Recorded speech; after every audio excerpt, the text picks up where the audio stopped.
ओम शांति। आज 23 मई 2024 की साकार महावाक्य। बाप दादा मधुबन। मीठे बाबा कहते, मीठे बच्चे, तुम्हें पहला पहला निश्चय चाहिए कि हमको पढ़ाने वाला स्वयं शांति का सागर, सुख का सागर बाप है। कोई मनुष्य किसी को सुख शांति नहीं दे सकता है, तो हम आत्माएं, विशेष पद्माधिकारी आत्माएं, विशेष सौभाग्याधिकारी आत्माएं है, जो हमें भगवान बैठ पढ़ाते हैं। आज का प्रश्न है, सबसे ऊंची मंजिल कौन सी है? उस मंजिल को पाने का पुरुषार्थ क्या है? उत्तर देते हैं बाबा, एक बाप की याद पक्की हो जाए, बुद्धि और कोई की तरफ न जाए, यह ऊंची मंजिल है। इसके लिए आत्म अभिमानी बनने का पुरुषार्थ करना पड़े। जब तुम आत्म अभिमानी बन जाएंगे, तो सब विकारी ख्यालात खत्म हो जाएंगे, बुद्धि का भटकना बंद हो जाएगा, देह की तरफ बिल्कुल दृष्टि न जाए। यह मंजिल है। इसके लिए आत्म अभिमानी भव। ओम शांति। रूहानी बच्चों प्रति रूहानी बाप बैठ समझाते हैं। इनको ब्रह्मा बाबा को रूहानी बाप नहीं कहेंगे। आज के दिन को सतगुरुवार कहते हैं। गुरुवार कहना भूल है। सतगुरुवार। गुरु लोग तो बहुत ढेर है, सतगुरु एक ही है। बहुत है जो अपने को गुरु भी कहते हैं, सतगुरु भी कहते हैं। अभी तुम बच्चे समझते हो, गुरु और सतगुरु में तो फर्क है। सत अर्थात ट्रूथ है। सत्य एक ही निराकार बाप को कहा जाता है, न कि मनुष्यों को। सच्चा ज्ञान तो एक ही बार ज्ञान सागर बाबा कर देते हैं। मनुष्य मनुष्य को कभी सच्चा ज्ञान दे नहीं सकते। सच्चा है ही एक निराकार बाप। इनका नाम तो ब्रह्मा है। यह किसी को ज्ञान दे न सके। ब्रह्मा में ज्ञान कुछ भी था नहीं। अभी भी कहेंगे इनमें सारा ज्ञान तो है नहीं। संपूर्ण ज्ञान तो ज्ञान सागर है, परम पिता परमात्मा में ही है। अभी ऐसा कोई मनुष्य है नहीं जो अपने को सतगुरु कहला सके। सतगुरु माना संपूर्ण सत्य। तुम जब सत्य बन जाएंगे, तो फिर यह शरीर नहीं रहेगा। मनुष्य को कभी सतगुरु कह नहीं सकते।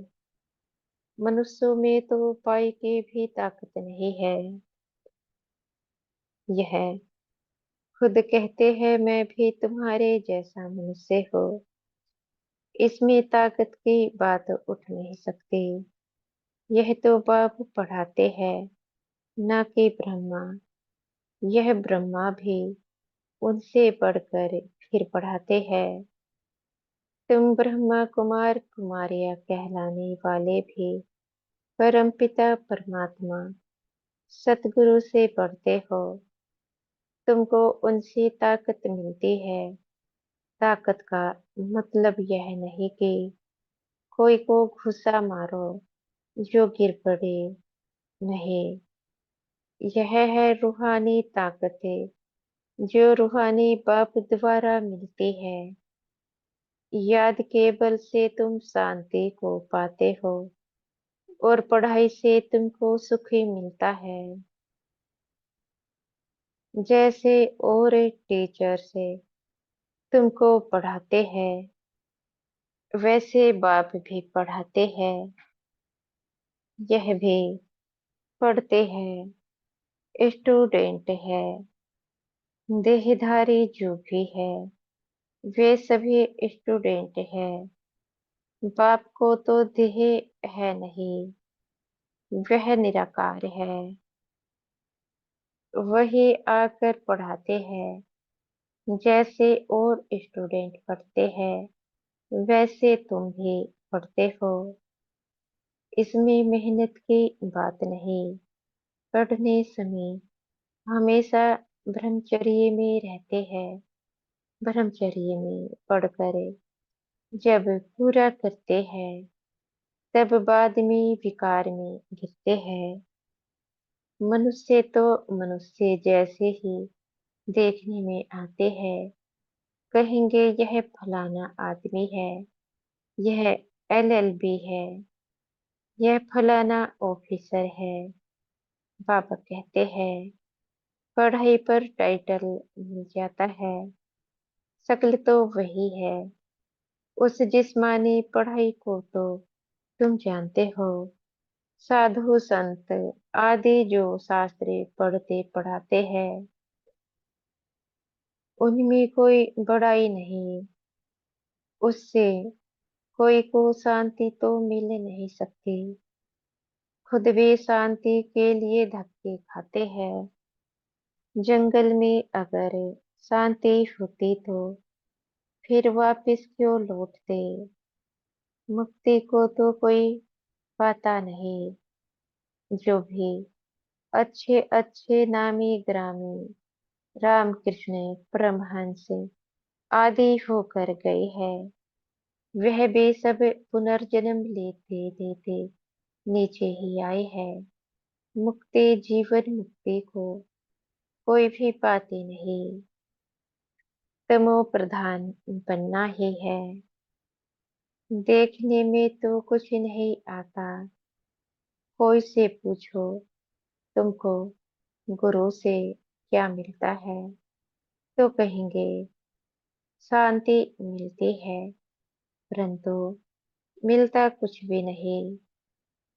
शांति का अर्थ ही नहीं जानते। अभी तुम बच्चे समझते हो बाबा ज्ञान का सागर है, और कोई साधु संत गुरु आदि शांति का सागर हो न सके। मनुष्य किसको सच्ची शांति दे नहीं सकते। तुम बच्चों को पहले पहले तो निश्चय करना है। शांति का सागर एक बाप है, जो हमको पढ़ाते हैं सृष्टि का चक्र कैसे फिरता है, वह भी बाप ने समझाया है। मनुष्य मनुष्य को कभी सुख शांति दे नहीं सकते। यह ब्रह्मा उनका रथ है, तुम्हारे जैसा स्टूडेंट ही है। यह भी गृहस्थ व्यवहार में रहने वाला था। सिर्फ बाप को अपना रथ लोन पर दिया है। सो भी वानप्रस्थ अवस्था में तुमको समझाने वाला एक बाप है। वह बाप कहते हैं सबको निर्विकारी बनना है। जो खुद नहीं बन सकते तो फिर अनेक प्रकार की बातें करेंगे, गालियां भी देंगे। समझते हैं हमारा जन्म जन्मांतर का भोजन जो बाप का वर्षा मिला हुआ है, वह छुड़ाते हैं। अब छुड़ाते तो वह बेहद का बाप है न। इनको भी उसने छुड़ाया, बच्चों को भी बचाने की कोशिश की। जो निकल सके उनको निकाला। अब तुम बच्चों की बुद्धि में है कि हमको पढ़ाने वाला कोई मनुष्य नहीं है।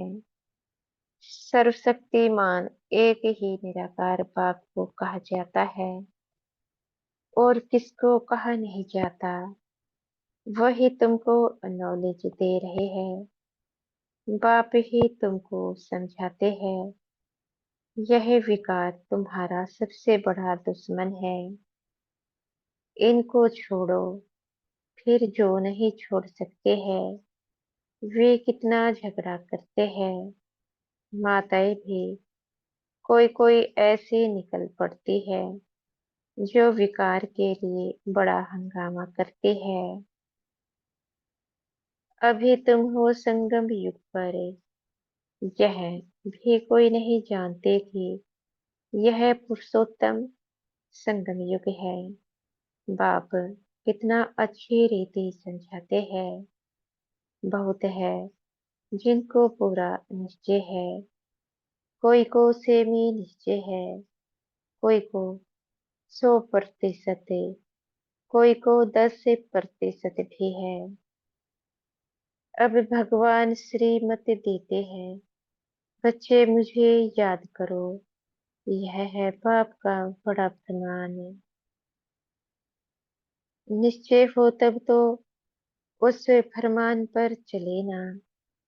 बाप कहते हैं, मेरे मीठे बच्चों, तुम अपने को आत्मा समझे बाप को याद करो। इनको याद नहीं करना है।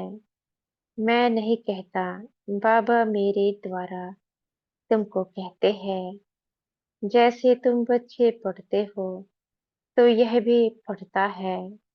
सब स्टूडेंट है, पढ़ाने वाला एक टीचर है। वह सब मनुष्य पढ़ाते हैं, यह तुमको ईश्वर पढ़ाते हैं। तुम आत्माएं पढ़ती हो, तुम्हारी आत्मा फिर पढ़ाती है। इसमें बहुत आत्म अभिमानी बनना है। बैरिस्टर इंजीनियर आत्मा ही बनती है।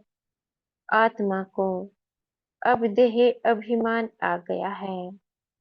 आत्म अभिमानी के बदले देह अभिमानी बन पड़े हैं। जब आत्म अभिमानी हो तब विकारी नहीं कहला सकते। उनको कभी विकारी ख्यालात भी नहीं आ सकता। देह अभिमान से ही विकारी ख्याल आते हैं, फिर विकार की ही दृष्टि से देखते हैं। देवताओं की विकारी दृष्टि कभी हो नहीं सकती। बाबा कहते हैं, ज्ञान से फिर दृष्टि बदल जाती है। सतयुग में ऐसे थोड़े ही प्यार करेंगे, डांस करेंगे। वह प्यार करेंगे परंतु विकार के बांध से नहीं होगी। जन्म जन्मांतर विकार में गए हैं तो वह नशा बहुत मुश्किल उतरता है। बाप निर्विकारी बनाते हैं तो कई बच्चियां बिल्कुल मजबूत हो जाती है। बस हमको तो पूरा निर्विकारी बनना है। हम अकेले थे, अकेले ही जाना है। उनको कोई थोड़ा टच करेगा तो अच्छा नहीं लगेगा। कहेंगे यह हमको हाथ क्यों लगाते हैं। इनमें विकारी बांस है। विकारी हमको टच भी न करे। इस मंजिल पर पहुंचना है, देह तरफ बिल्कुल दृष्टि ही न रहे। वह कर्मातीत अवस्था अभी बनानी है। अभी तक ऐसा नहीं है कि सिर्फ आत्मा को ही देखते हैं। मंजिल है। बाप हमेशा कहते रहते हैं, बच्चे अपने को आत्मा समझो। यह शरीर दुम है जिसमें तुम पार्टी बजाते हो। कई कहते हैं इनमें शक्ति है, परंतु शक्ति की कोई बात ही नहीं। यह तो पढ़ाई है। जैसे और भी पढ़ते हैं, यह भी पढ़ते हैं। प्योरिटी के लिए कितना माथा मारना पड़ता है, बड़ी मेहनत है। इसलिए बाप कहते हैं, एक दो को आत्मा ही देखो। सतयुग में भी तुम आत्म अभिमानी रहते हो। वहां तो रावण राज्य ही नहीं, विकार की बात नहीं।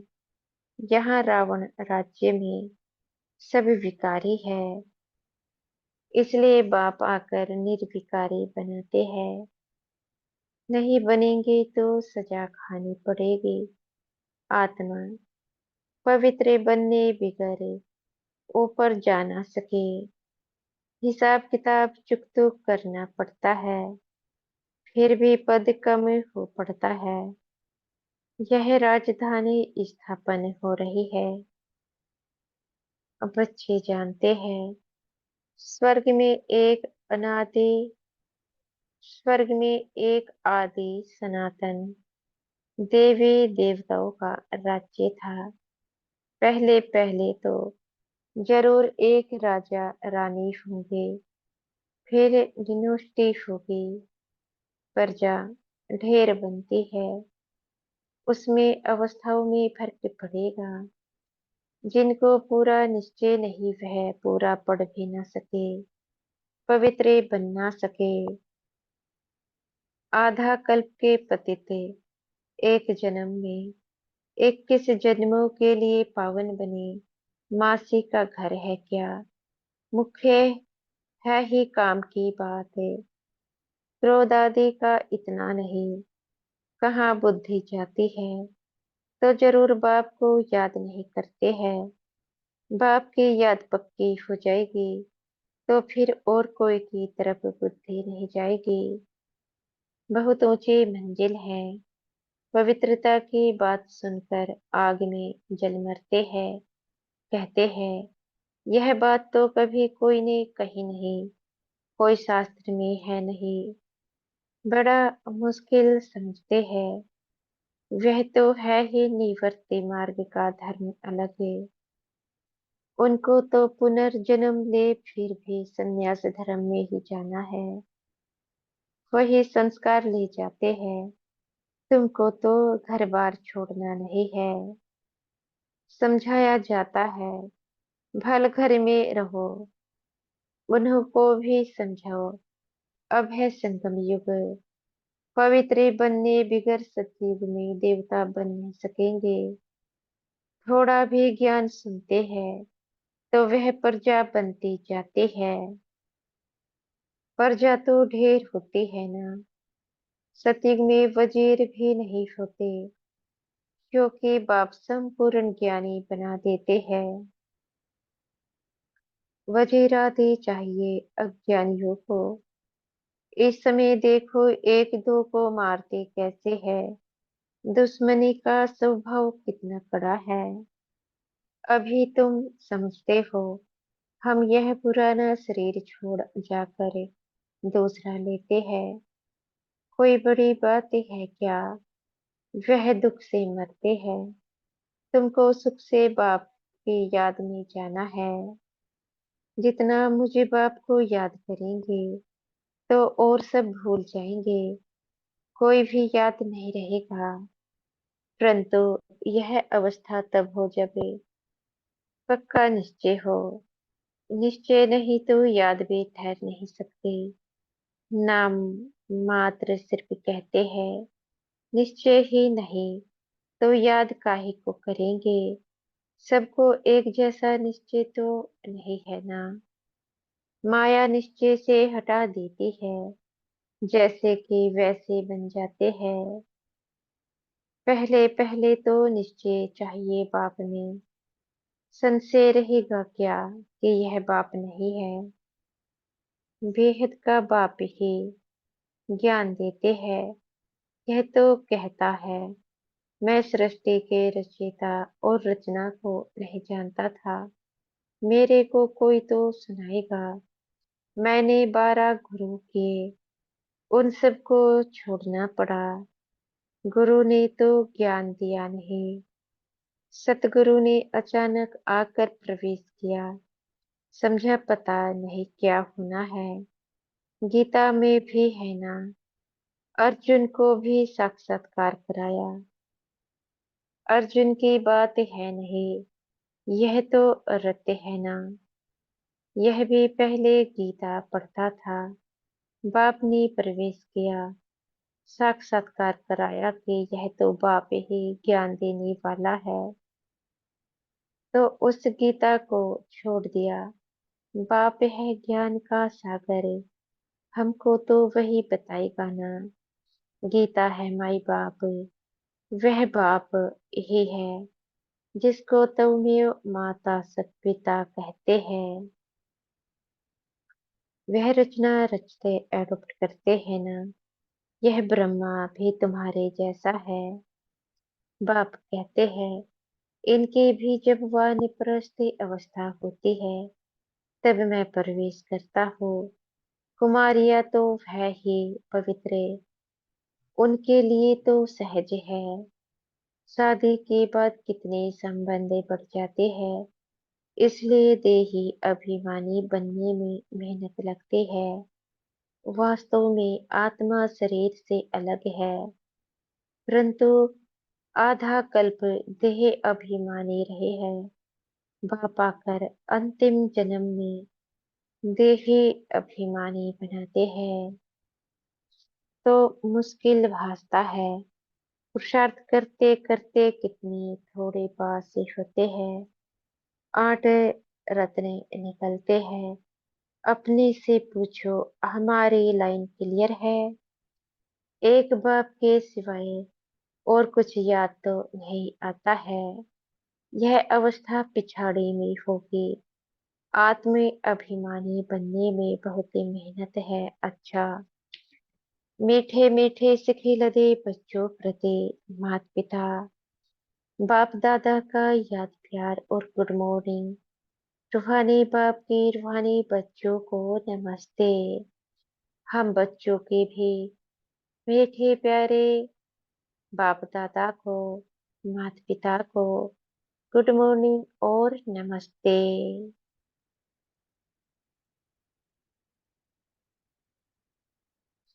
रूहानी बाप के रूहानी बच्चों को नमस्ते। धारणा के लिए मुख्य सार